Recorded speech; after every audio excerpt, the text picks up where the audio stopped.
कहते हैं जिसकी गति और मति सत्य की होती है उसका रथ आज भी श्री कृष्ण भगवान चलाते हैं। आपके साथ अब तक कुछ भी हुआ है छोड़ दीजिए देवगुरु बृहस्पति के ऊपर, वो अपना आप खुद देख लेंगे। आपके कर्म अच्छे होने चाहिए, बस आपका धर्म रास्ता धर्म का होना चाहिए, आपका नियत साफ होनी चाहिए। आपके साथ अगर कुछ भी अभी तक घटित हुआ है, चाहे कितने ग्रहण गए हो, कितना भी ट्रांजिट नीच क्या हुआ हो, कोई भी कुछ भी कार्य किसी ने आपके साथ क्षति पहुंचाई हो, आपको कोई रोग हो, दोष हो, कोई ऋण हो, उसको टेक केयर करने के लिए आ गए हैं आपके देवगुरु बृहस्पति। क्योंकि एरीज लगन और मून साइन की बात कर रहा हूँ, उनके भाग्य का मालिक और जो 12th हाउस मोक्ष का कारक है उसके मालिक होने वाले हैं सेकंड हाउस शुक्र की राशि में वक्री। तो क्या प्रभाव लेके आएंगे आपके लिए, समझ लेते हैं।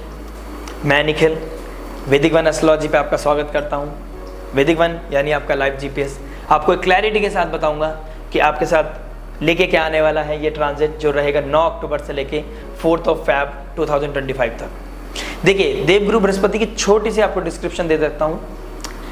कहते हैं अगर देवगुरु बृहस्पति की पोजीशन अच्छी है कुंडली में तो आपकी लाइफ में कितने भी क्रिटिकल सिचुएशन हो, लाइफ में कितने भी रोग दोष हो, आपको कितने भी अजीब से योग बने हुए हों, आपको निकालने की हिम्मत रखता है देवगुरु बृहस्पति, जो एक्सपेंशन के कारक है, नॉलेज के कारक है, ज्ञान के कारक है। भले से ही सूर्य राजा है लेकिन राजा को भी देवगुरु बृहस्पति की जरूरत पड़ती है। कोई भी राजा है उसको गुरु के मार्गदर्शन की जरूरत पड़ती है। भगवान से मिलने के लिए भी आपको देवगुरु बृहस्पति या गुरुदेव गुरु तुल्य इंसान की जरूरत पड़ती है। और कहते भी हैं पता नहीं किस रूप में आके नारायण मिल जाएगा। तो नारायण कौन होगा आपकी लाइफ में और क्या चीज है जिसको आपको टेक केयर करना है अपनी लाइफ में, बिल्कुल समझेंगे इस बात को। एरीज लगन और मून साइन के लिए दोनों से देखना है आपने। अगर आपका लगन है तो अभी आपके लिए बहुत इफेक्टिव वीडियो होने वाली है। अगर आपकी चंद्र राशि एरीज है तो आपके लिए बहुत इफेक्टिव होने वाली है। लाइफ में आपके अभी तक कुछ भी हुआ है, मैं भरोसा दिलाता हूँ, मैंने वीकली में भी आपको बताया था एक जर्नी स्टार्ट कर रहे हैं। जर्नी में छोटी छोटी एक ट्रांजिट ऐसी वीडियोस बना के लेके आऊँगा, उसको कंपाइल करते रहिए, समझते रहिए सार क्या है जीवन का, आपको कहीं ना कहीं जरूर पहुँचा देगी ये प्रकाश ज्योतिष जिसका नाम है। देखिए जुपिटर ट्रांजिट हो रहे हैं आपके सेकंड हाउस में, शुक्र प्रधान राशि है और शुक्र की राशि कहाँ पड़ रही है, सेकंड हाउस में। कालपुरुष कुंडली के हिसाब से भी दूसरी राशि होती है। तो दूसरी राशि किस चीज़ का, सेकंड हाउस किस चीज़ का होता है? सेकंड हाउस होता है कुटुंब का, वाणी का, वैल्यूज़ का, हमारे स्पीच का, हमारी फूड का, फूड हैबिट्स का। वहाँ पर हो रहे हैं जुपिटर वक्री। वक्री का मतलब होता है रिवाइज करना, रिविजिट करना, रीड्यू करना, रीलर्न करना। वक्री मतलब पीछे जाना और पीछे के जो पेंडिंग कर्मास है उसको पूरा करना। भागती दौड़ती जिंदगी में अगर कुछ छूट रहा है, कुछ हम नहीं टेक केयर कर पा रहे और हमें लग रहा है लाइफ बिल्कुल सही जा रही है, लेकिन हमें अंदाजा नहीं है कि क्या क्या छूट चुका है लाइफ में, क्या क्या चीज़ें हम गलत कर रहे हैं। हमारी हैबिट बन जाती है और हमें ऐसा लगता है कि ये तो ठीक चल रहा है, क्योंकि हमारा माइंड बॉडी सोल हैबिचुअल हो जाता है। लेकिन किसकी जिम्मेदारी होती है? देवगुरु बृहस्पति की। किसकी जिम्मेदारी होती है? उस परमात्मा की, उस ईश्वर की, जो हमें बताएगा कि भाई गलत कर रहे हो, आपको इसे ठीक करना पड़ेगा। आने वाला समय मैंने बताया था सूर्य नीच के हो जाएंगे, मंगल नीच के हो जाएंगे, तो कहीं ना कहीं कुछ नेगेटिव इवेंट हो रहे हैं, कुछ पॉजिटिविटी भी तो आएगी लाइफ में। तो रिविजिट करके अपने आप को हील करके जो भी ट्रॉमा आपकी लाइफ में चल रहा है उसको समझेंगे भी और उसको हील करने की डेट तक बताऊंगा मैं आपको कि कब आप हील होने वाले हैं। आप नहीं ले पा रहे हो कंसल्टेशन, नहीं कर पा रहे हो मुझसे बात, अगर करोगे तो शायद ज़्यादा डेप्थ में जाके आपको क्लैरिटी दे दूं, लेकिन अभी मैं आपको ये बता सकता हूं कि क्या क्या ट्रांजिट बन रहा है। सेकेंड हाउस में जुपिटर का ट्रांजिट होना क्या लेके आएगा? मासिस में तो लेके आएगा ही आएगी, वर्ल्ड वाइड तो ट्रांजिट में इफेक्ट पड़ेगा, लेकिन आपकी पर्सनल जिंदगी में जो मेरा कार्य है कि आपकी पर्सनल लेवल पे आपको सपोर्ट करना, आपकी पर्सनल लाइफ में ग्रोथ लेके आना, जिसका कारक जुपिटर है, वही मेरा सारा है। वैदिक वन का काम यही है कि पर्सनल लाइफ में अगर क्लैरिटी मिले, पर्सनल लाइफ में कोई डिफरेंसेस आए तो फ़ायदा है ज्योतिष का, वरना सब बता रहे हैं सब अच्छा है, किसी का लक्ष्मी नारायण योग बन रहा है, किसी का राजयोग बन रहा है, किसी का कुछ बन रहा है। लेकिन समझ लेते हैं गुरु वक्री कहीं ना कहीं स्लोनेस को दिखाता है। स्लोनेस की हो जाएगी जब गाड़ी धीरे जाएगी, जब लाइफ में थोड़ा सा स्लोनेस आएगा तभी तो हम पीछे जाके देखेंगे लाइफ में चल क्या रहा है, क्या चीज़ छूट गई है जिसको हमें पूरा करना है। आइए समझ लेते हैं। देखिए सेकंड हाउस होता है हमारे फूड हैबिट का, हमारे स्पीच का, हमारे फाइनेंस का और हमारी फैमिलीज का, वैल्यूज़ का, ठीक है। तो यहाँ पर जुपिटर वक्री का हो जाना यहाँ पर साफ साफ दिखा रहा है आपको अपनी फूड हैबिट का ध्यान रखना है। आप क्या खा रहे हो, क्या इंटेक कर रहे हो, किस चीज़ को एब्जॉर्व कर रहे हो, किसके साथ उठ बैठ रहे हो। मतलब होता है ना कभी कभी ऐसा ट्रॉमा चल रहा होता है लाइफ में कि आपको किसी का सहारा लेना पड़ता है और वो कहीं ना कहीं नेगेटिव चीज़ का सहारा भी ले लेते हैं जाने जाने में। मैं इंसान की गलत नहीं, आपकी सोसाइटी गलत नहीं बोल रहा हूँ, इतना तो मेरा हक नहीं है, लेकिन मैं ये बोल सकता हूँ सोसाइटी के साथ रह के शायद आप ऐसी चीज़ इनटेक कर रहे हैं जो आपका धर्म नहीं है, जो आपका सोल अलाउ नहीं करती, बट आपको करना पड़ रहा है क्योंकि आपको ट्रॉमा है, आपको निकलना है, आपको लग रहा है कि भाई समय के साथ अपने आप को चलाना पड़ता है, अपना ज्ञान लगा रहे हो। लेकिन जुपिटर उसी के ज्ञान का कारक है। जुपिटर कह रहा है बेटा अभी भी समझ जाओ, समय है।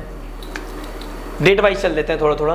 देखिए आपको एक सार बता देता हूँ, आपको रिविजिट करना पड़ेगा। किस किस चीज़ में रिविजिट करना पड़ेगा? अपनी फूड हैबिट में, आपका क्या फूड हैबिट है, आपका फाइनेंस लेवल पे क्या बजटिंग करनी है, लॉन्ग टर्म इन्वेस्टमेंट कहाँ करनी है, कैसे करनी है, फैमिली के साथ जो समय नहीं बिता पा रहे हो और बाहर प्रॉब्लम बहुत चल रही है, शायद फैमिली के साथ उठ बैठ के वो चीज़ें शायद सुधरे ना, लेकिन उसमें कहीं ना कहीं कोई कमी आए। और जुपिटर भाग्य का कारक है, यू नेवर नो, 4 महीने के अंदर जिंदगी आपकी पूरी बदल जाए। सार में बताता रहूँगा, जुड़ना आपका काम है, समझना आपका काम है, इम्प्लीमेंट करना अपने लाइफ में आपका काम है। जुपिटर सेकंड हाउस में बताता है आपकी जो आई है, आपकी जो रोशनी है, आपका आउटलुक बदल देगा, आपकी हीलिंग के काम करेगा। आपका जो भी सेल्फ कॉन्फिडेंस डिस्टर्ब्ड है, आपके अंदर करेज नहीं है, आपके लाइफ में ऐसा चल रहा है कि करूँ क्या, क्योंकि मंगल जो जा रहे हैं वो जा रहे हैं 4th हाउस में, नीच राशि की तरफ जा रहे हैं, वाटर साइन में जाने, और अग्नि तत्व फ्रोशियस प्लैनेट का कोई लेना देना नहीं है। और मंगल की क्यों बात कर रहा हूँ? क्योंकि मंगल के ही नक्षत्र में, मृगशिरा नक्षत्र में अभी ट्रांजिट कर रहे हैं जुपिटर। और अगर मृगशिरा नक्षत्र में जुपिटर ट्रांजिट कर रहे हैं तो बहुत प्रोमिनेंट इफेक्ट दिखेगा आपको। अगर आपकी महादशा जुपिटर की चल रही है, मंगल की चल रही है, शुक्र की राशि में बैठे हैं, शुक्र की चल रही है, और अभी रोहिणी नक्षत्र में आ जाएंगे 28 नवंबर के बाद, तो अगर आपके मून की महादशा भी चल रही है तो आपके ऊपर मेजर लेवल पे प्रोमिनेंट रिजल्ट दिखाई देंगे, आपको बहुत बदलाव दिखाई देगा अगर आपको ये इन चारों ग्रहों की महादशा, दशा, अंतरदशा चल रही है तो। यह आपको देखना होगा। अगर आप नहीं जानते कुछ चीज़ों को तो आप कंसल्ट कर सकते हैं, नंबर आपकी स्क्रीन पे है। देखिए आपको मैंने बता दिया, फाइनेंस लेवल पे आपको टेक केयर करना पड़ेगा, रिविजिट करना पड़ेगा, अपनी स्पीच का ध्यान रखना पड़ेगा। आप जाने अनजाने में ऐसी बात या ऐसी एब्यूजिव लैंग्वेज तो यूज़ नहीं करने लग गए जो आपकी हेल्थ के लिए, आपकी इमेज के लिए ख़राब है, जो आपकी ओवरऑल, जो आपका एक सोल है, जो आपका आउटलुक है कि आप तो बहुत सेंसिटिव बंदे हो, लेकिन आपकी वॉइस ऐसी हो रही है, आपकी स्पीच ऐसी हो रही है कि आपको समझ नहीं आ रहा मेरे साथ चल क्या रहा है, और आप किस चीज़ का बहाना दे रहे हो, यार मेरे साथ प्रॉब्लम चल रही है यार। ऐसा बेटा प्रॉब्लम तो चलती है, लेकिन वही चीज़ है किस बात पे रिएक्शन देना, किस बात पे रेस्पॉन्ड करना है, डिपेंड ऑन यू। ओके, देखिए शुरू के मैं आपको बहुत क्लियर लेके चलूँगा चीज़ें, कोई भी किसी तरह का बहकावा नहीं, किसी तरह का भी कोई भी इम्प्रैक्टिकल बात नहीं। टाइम लगेगा तो टाइम लगेगा। 28 नवंबर तक जुपिटर ट्रांजिट करेंगे कहाँ? मृगशिरा नक्षत्र में। मृगशिरा नक्षत्र जो कि मंगल का नक्षत्र है, और मंगल जाएंगे नीच राशि में। तो नीच राशि में 20 अक्टूबर के बाद आपको लग सकता है कि मेरा कॉन्फिडेंस लो हो रहा है, मेरे साथ दिक्कत चल रही है, मैं जो ट्रॉमा है वो मेरे को हैवी फील करा रहा है, ठीक है। लेकिन आपको किसका सपोर्ट मिलेगा? 13 अक्टूबर के बाद वीनस आपको सपोर्ट करेगा, क्योंकि दोनों एक दूसरे को एस्पेक्ट करेंगे सप्तम से। तो 7th हाउस से 180 डिग्री से एक दूसरे को एस्पेक्ट करना कहीं ना कहीं आपकी लाइफ में फाइनेंस को बढ़ाएगा। 8th हाउस में शुक्र अच्छे नहीं होते एरीज के लिए, आपके 8th हाउस में जाएंगे, लेकिन in laws, inheritance, unearned money आपकी लाइफ में आएगी, जिससे आपका फेस्टिव सीजन बहुत अच्छा जाएगा कहीं ना कहीं। लेकिन अनअर्न्ड मनी का मतलब ये नहीं कि आप स्टॉक में पैसा लगाओ या फिर आप कोई बैटिंग गैम्बलिंग करने लगो, no, this is not appropriate. Jupiter बिल्कुल भी बर्दाश्त नहीं करेंगे। और जुपिटर के जो मोक्ष का कारक है, जहां से आपको जैसे मोक्ष किस चीज से चाहिए, टॉक्सिक रिलेशनशिप से चाहिए, आपकी कोई डिसीज है उससे चाहिए, कोई रोग है, ऋण है, शत्रु है, उनसे मोक्ष चाहिए, तो राहु बैठा है आपके साथ 12th हाउस में। पाइसेस का जो जुपिटर का साइन है वहां पर राहु ऑलरेडी बैठे हैं, तो उनके घर को खराब कर रहे हैं, तो मोक्ष मिलने में प्रॉब्लम आ रही है, लिबरेट होने में दिक्कत आ रही है, परेशानी आ रही है। तो उसके लिए आपको जुपिटर को एनहेंस करना पड़ेगा, उसकी पावर को एनहेंस करना पड़ेगा, और आपने ट्रैक रखना पड़ेगा, वीकली भी रखना पड़ेगा, और आपने ध्यान देना पड़ेगा कब जुपिटर का नक्षत्र चेंज हो रहा है, कब मेरी लाइफ में क्या चेंजेस आ रहे हैं। सपोज कीजिए आपकी मून की महादशा चल रही है, मून कभी कभी सैटर्न के साथ होते हैं, कभी राहु के साथ होते हैं, कभी केतु के साथ होते हैं, कभी किसी मेलिफिक इम्पैक्ट के साथ होते हैं, कभी सूर्य के साथ बैठ के अमावस्या न्यू मून बनाते हैं तो आप सेल्फ कॉन्फिडेंस आपका गिर जाता है, आप डिसीजन नहीं ले पाते हैं। सूर्य और मून का कंजक्शन बताता है कि आपको डिसीजन मेकिंग पावर आपकी कम हो जाती है। अगर ऐसी सिचुएशन में आप हो तो आपको पता चलेगा कि 28 नवंबर तक आपका कॉन्फिडेंस भले से लैग करे, आप थोड़ा लो फील करो, लेकिन लाइफ में अपने करेज को बनाए रखना, देवगुरु बृहस्पति पे भरोसा रखना। चीज़ें ऑलरेडी अभी जैसे ही आएंगे ये 9 अक्टूबर को अपने अंडर में ले लेंगे, भाग्य आपका सपोर्ट करने लगेगा। लेकिन आपका एफर्ट मारना बहुत जरूरी है, आपको रिवाइज करना जरूरी है, रिविजिट करना जरूरी है, पास्ट एक्सपीरियंस को गेन करना जरूरी है। और जो वादे, जो कमिटमेंट आपने अपने आप से, अपने किसी अपनों से करी थी, अब मार्च अप्रैल मई के आसपास उसको पूरा करने का समय है। बाकी आपको मैं बहुत डिटेल में वीकली भी बताता हूँ, वीकली भी कनेक्ट कर सकते हैं, मंथली भी कर सकते हैं, लेकिन इसको भी समझना बहुत ज़रूरी है। एक आइडिया मिल जाए, ब्रीफ आइडिया मिल जाए कि मैं बार बार वो चीज़ रिपीट ना करूँ, जिससे आपको शिकायत रहती है कि बहुत लंबी वीडियो हो जाती है। लेकिन मेरा तरीका यही है, अगर मैं आपको समझाऊंगा नहीं, आप मुझे सुनोगे नहीं, तो चीज़ें समझोगे कैसे? नहीं तो मैं तो 5 मिनट में बोल के चला जाऊँगा, आपके ऊपर से निकल जाएगी। 2 मिनट का आपका अच्छा लगेगा, हाँ अच्छा बोल दिया। अरे अगर अच्छा बोलूँगा तो प्रैक्टिकलिटी कैसे लाऊंगा लाइफ में आपकी? ठीक है, देखिए 28 नवंबर तक अगर आप मंगल के नक्षत्र में लेंगे और मंगल नीच के हो जाएंगे तो आपको कॉन्फिडेंस लैक होना, डर लगना, ठीक है, कोई ऐसा लगेगा कुछ मेरे से छूट ना जाए, मेरे से टूट ना जाए, किसी की यादों में रहना, टॉक्सिसिटी लाइफ में बने रहना। लेकिन द मोमेंट यू क्रॉस 28 नवंबर और जैसे ही क्या नाम है 13 अक्टूबर के बाद 7 नवंबर के बाद 7 नवंबर के बाद जैसे ही धनु राशि में चले जाएंगे शुक्र, क्या होगा? शुक्र और जुपिटर का राशि परिवर्तन हो जाएगा। राशि परिवर्तन हो जाएगा तो हम इससे काउंट करेंगे कि ये 2nd हाउस में आ जाएंगे, जुपिटर 9th हाउस में आ जाएंगे। हाइपोथेटिकली हम इसको मान लेते हैं, जो हमारा वैदिक डिक्टिम है। तो राशि परिवर्तन हो जाएगा तो दोनों क्या करेंगे? अपने अपने घर को टेक केयर करेंगे, भाग्य को सपोर्ट मिलना, हीलिंग की तरफ बढ़ोगे। मून रोहिणी नक्षत्र इज ऑल अबाउट हीलिंग। तो रोहिणी नक्षत्र में कब से कब तक रहेंगे? 28 आपका जो नवंबर है उसके बाद रोहिणी नक्षत्र में रहेंगे कम से कम अप्रैल तक। और इसी जर्नी को आपने क्या से यूज करना है? हीलिंग के लिए यूज करना है, अपनी टॉक्सिसिटी से निकलना है, अपने आप को कमिटमेंट देना है, अपने आप को रिलीज करना है। किस चीज से? ट्रॉमा से।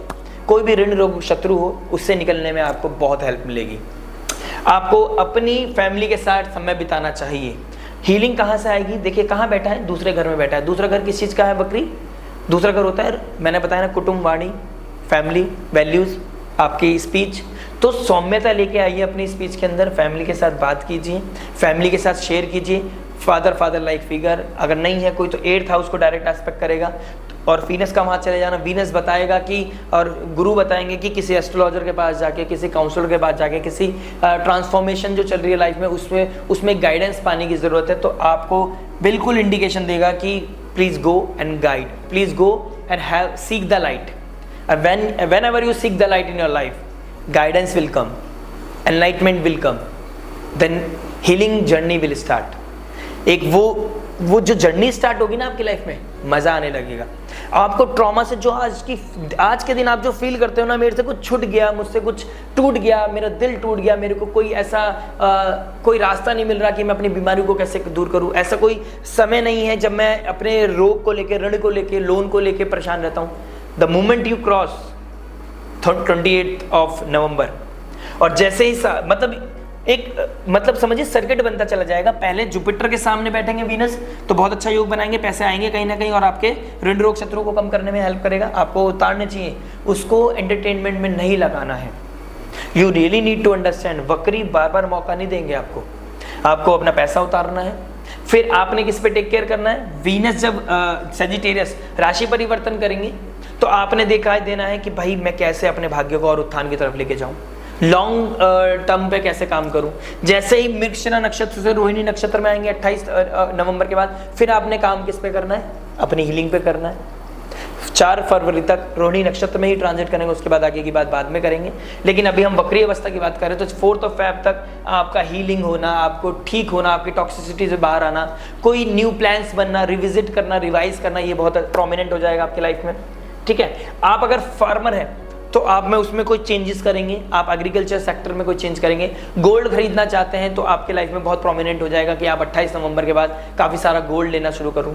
गोल्ड सेक्टर में बहुत सारे चेंजेस आएंगे, फाइनेंस लेवल में बहुत सारे चेंजेस आएंगे, एजुकेशन सेक्टर में बहुत सारे चेंजेस आएंगे। आने वाला समय बहुत कुछ दिखाता है, बने रहिएगा वैदिक वन पे। मैं बहुत ब्रीफ वीडियो बनाने वाला हूँ कि मासिस में आने वाले 3-4 साल के अंदर क्या क्या चेंजेस लेके आने वाला है जुपिटर, शनि, राहु, केतु, जो मेजर प्लैनेट्स है वो आपको कैसे लाइफ में चेंज लेके आने वाले हैं। देखिए, सेकेंड हाउस फैमिली का भी होता है। अगर आप कंसीव कर रखा है आपने तो फर्टिलिटी इश्यूज भी आ सकते हैं। कोई दिक्कत है आपको नहीं पता चल रही आपके सामने, वो आ सकती है।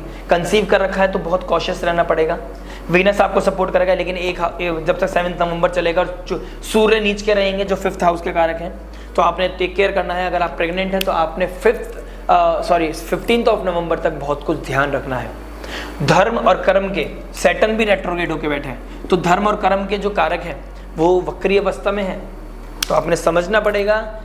15 नवंबर तक हौले हौले चलाना होगा। समय आएगा, बीच में कैश करोगे, मौज करोगे, लेकिन मौज में मत भूल जाना ये समय है कुछ सीखने का, ये समय है कुछ बदलाव करने का, ये समय है लॉन्ग टर्म पे जाने का, ये समय है जो पीछे छूट गया, अधूरा रह गया, उसे पूरा करने का। एरीज के बारे में, लगन के बारे में, मून साइन के बारे में आई थिंक मैंने बहुत कुछ समझा दिया है, आपको आइडिया दे दिया है। बने रहेगा वीकली के साथ, बने रहेगा मंथली के साथ, बने रहेगा और ट्रांजिट के साथ। पूरे जो ट्रांजिट हो रहे हैं इधर उधर, अभी जैसे 15 तारीख को सूर्य नीच के होंगे, 5th हाउस का मालिक नीच का हो जाएगा, आपका लगन लॉर्ड ही नीच के हो जाएंगे, तो आप पे बहुत प्रोमिनेंट रिजल्ट दिखाई देंगे।